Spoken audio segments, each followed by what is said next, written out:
John handed me a card from a divorce lawyer. It was a month after I last saw him. He didn't even ask if I was okay or how I felt.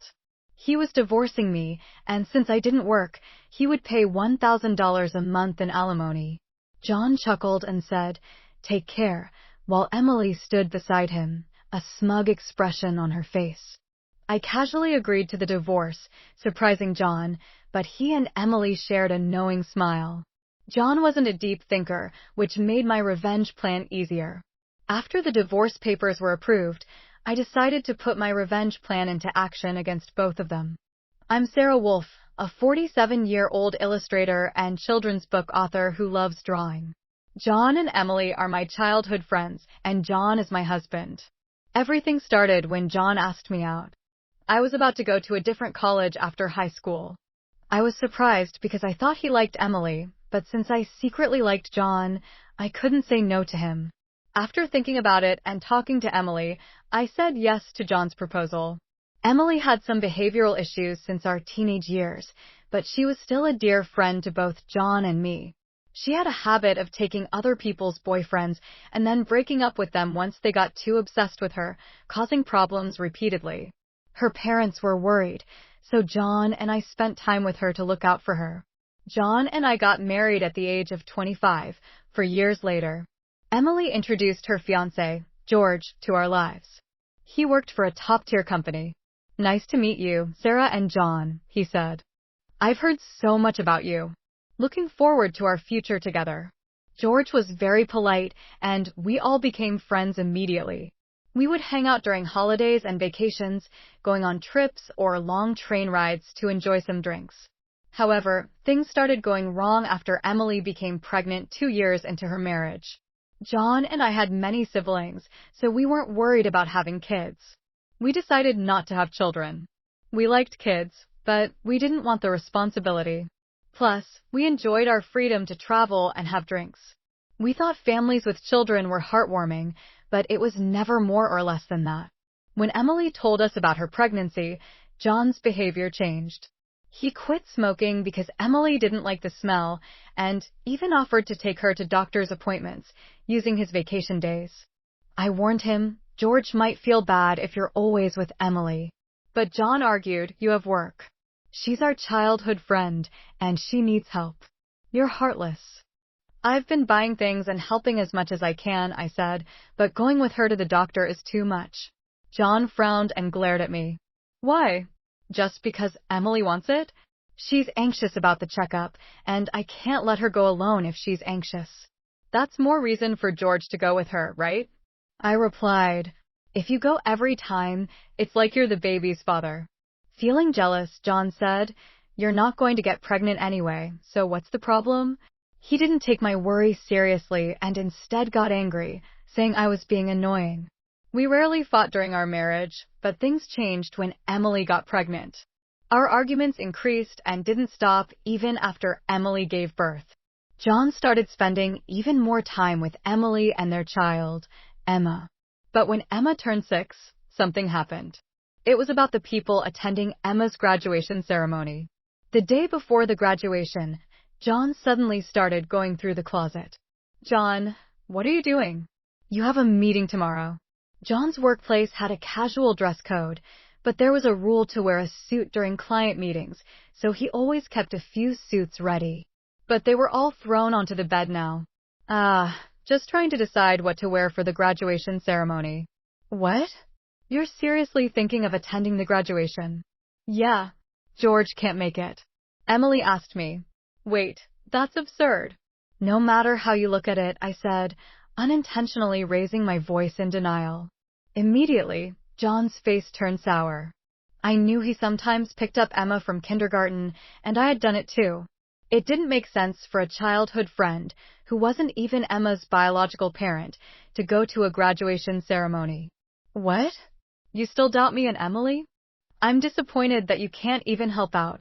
That's not the point anyway." "I'm attending the graduation tomorrow, so iron a shirt properly," John said, abruptly ending the conversation, leaving me behind and going to the bedroom.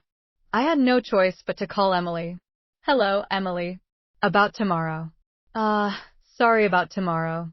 I'm borrowing John, but won't George be upset about the graduation attendance? Sarah, what are you talking about? Obviously, I haven't told George that the graduation is tomorrow. I'll tell him after the ceremony. I was surprised to find out that George didn't know about the graduation plan. When I asked more questions, it turned out that Emily hadn't told George about any of the kindergarten events, and John had been acting like Emma's dad at the kindergarten. It felt really selfish. Wait a minute, Emily. Isn't that really unfair? It's not right to George, just because he's a childhood friend, right? What's the problem, Sarah? You're scary. Well, see you tomorrow. Wait, Emily. I was really mad at Emily, who hung up the phone without listening. Anyway, I ended up ironing a shirt, getting a tie ready, and the next morning, I saw John off to Emma's graduation.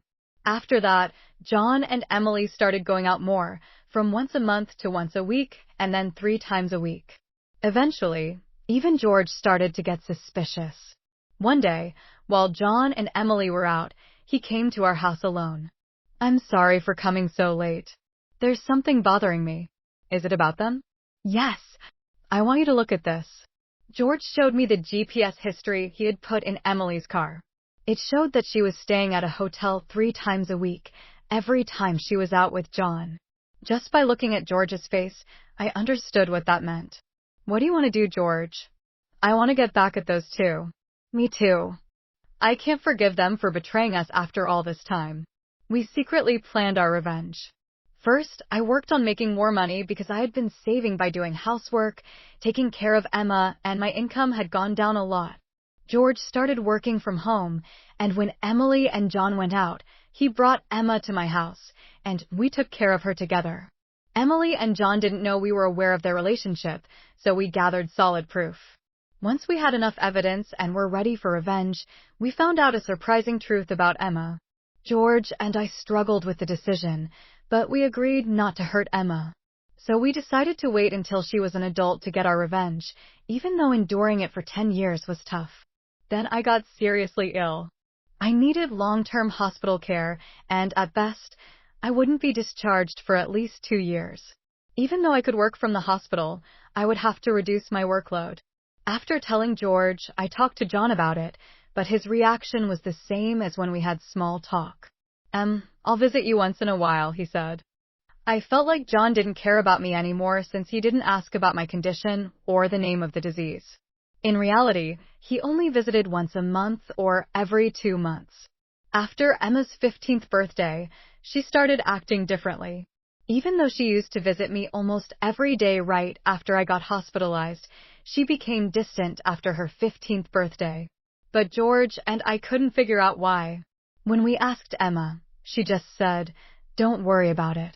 However, we found out the reason from John, who rarely came around. Hey, it's been a while. Yeah, it has. John, who had completely changed his appearance, walked in without even knocking after not seeing him for a month. He gave me a divorce lawyer's business card without asking, "Are you okay?" or "How are you feeling?" Divorcing a wife who doesn't work, pay me $1,000 a month as alimony. That's the deal, so take care, John said, grinning. Beside him, Emily wrapped her arms around John with a similar expression. Fine, let's divorce then. I agreed casually, surprising John for a moment, but he quickly exchanged smiles with Emily. It was good that John didn't think too deeply. That's why my plan worked well. After getting a notification that the divorce was finalized from John, I decided to start my revenge plan against the two of them.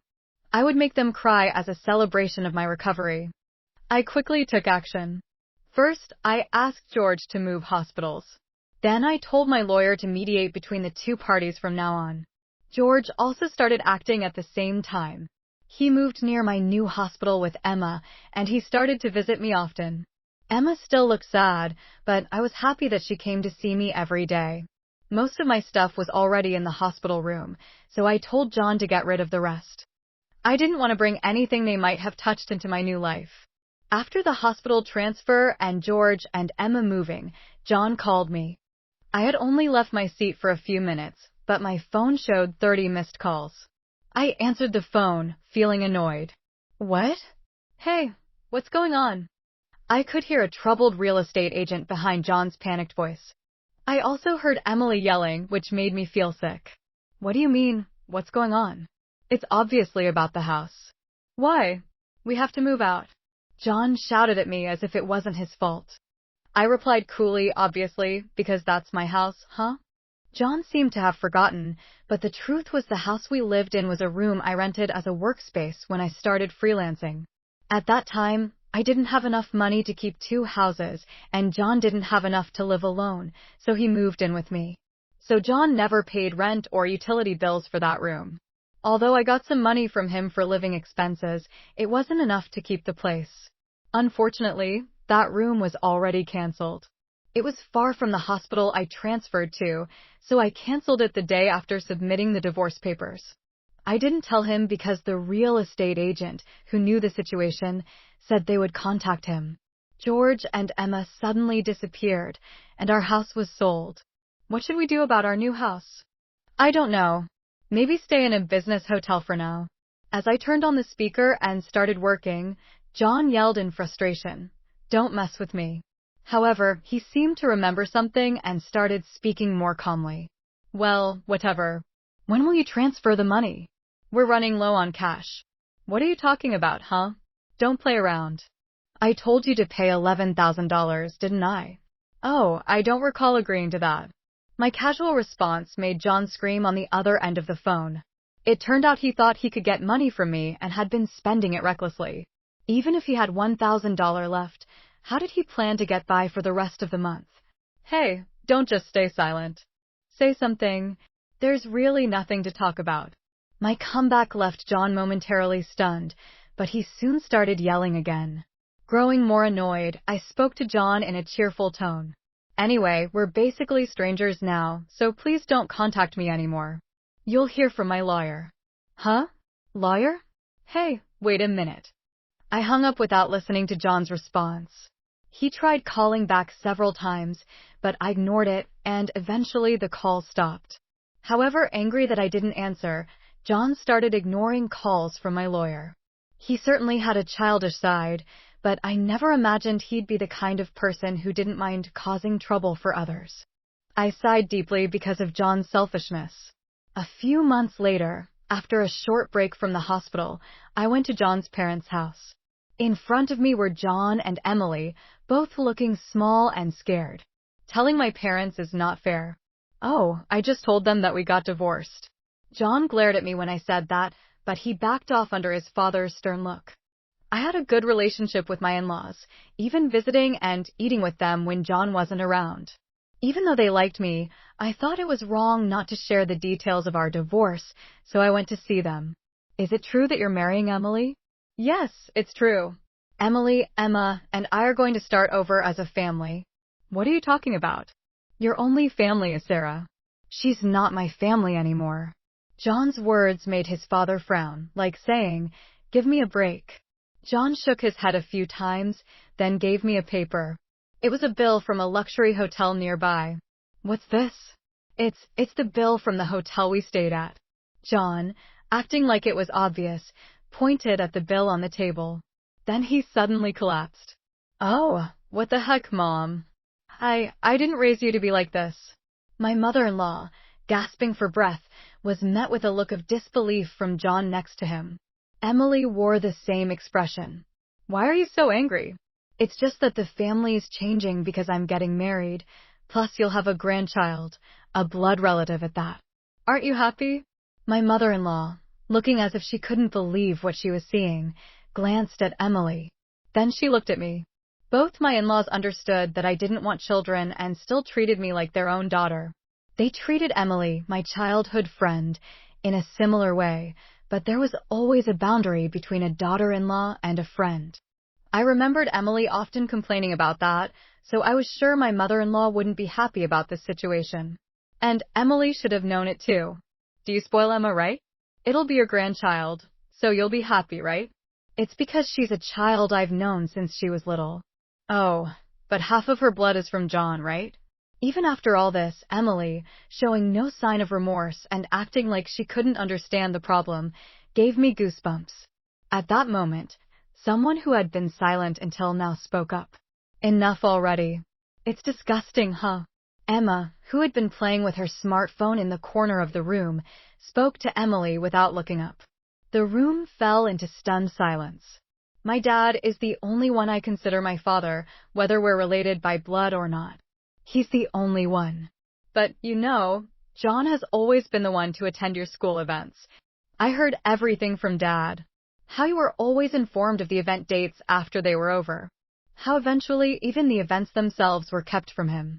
But Dad always said I was his daughter, so I am his daughter, and I will never be yours.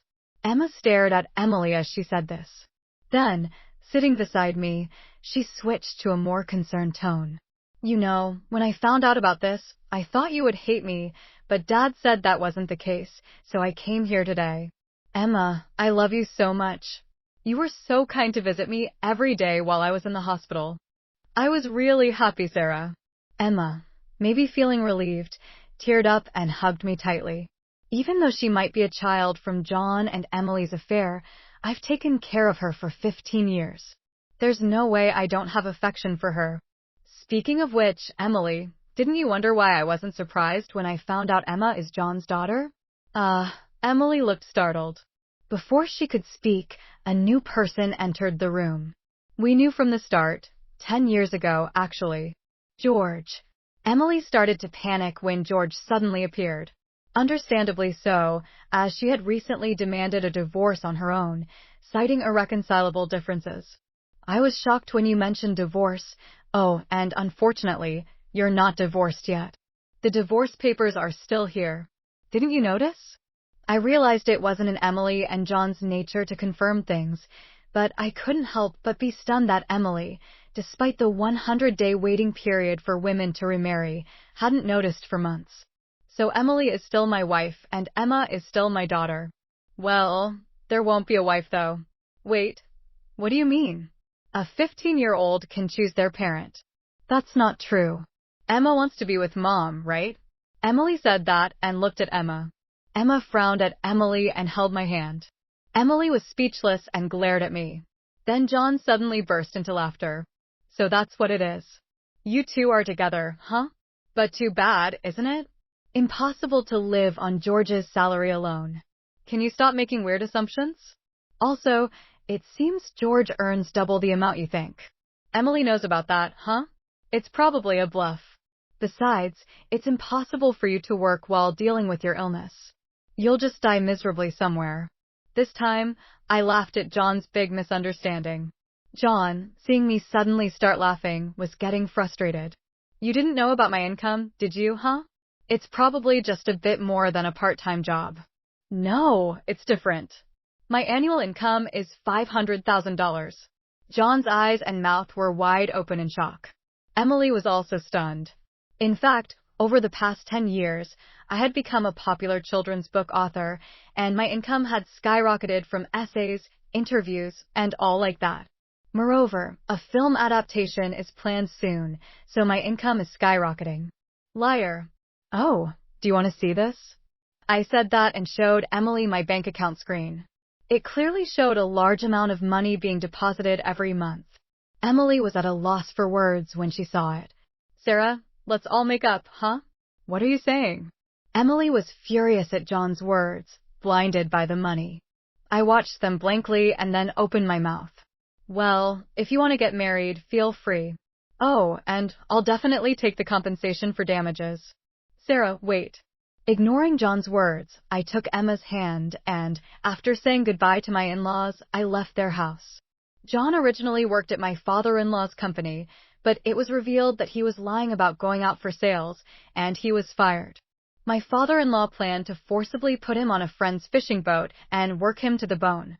Working on a fishing boat was tough for indoor-loving John, and he contacted me several times, but each time I notified my father-in-law, and eventually the calls stopped. Emily lost the right to take care of Emma and got divorced from George. She didn't care much about John, who couldn't afford many things and didn't try to win her back. She was no longer a part of her family and lived alone in a not-so-nice apartment. She hadn't worked since she got married, and because she always had others do things for her, she couldn't do much on her own.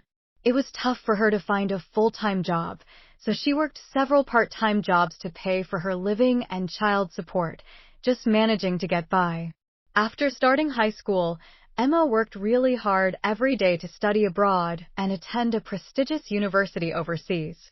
She has always been diligent, and her dream is to translate my picture books and share them with kids all around the world, which makes me happy. As for me, my picture books are doing well, and I'm getting more offers for turning them into animated shows and selling merchandise. My illness is getting better, and even though I'm still in the hospital, the doctor said I might be able to leave next year. And one more thing, George and Emma come to see me every day. Recently, George expressed his feelings for me, thinking about remarrying. I haven't given an answer yet, but I find myself liking him more and more, especially since he wants to live together when I leave the hospital. While figuring out what to say, I continue working on my picture books every day, hoping for a happy future for all of us. I create new stories again,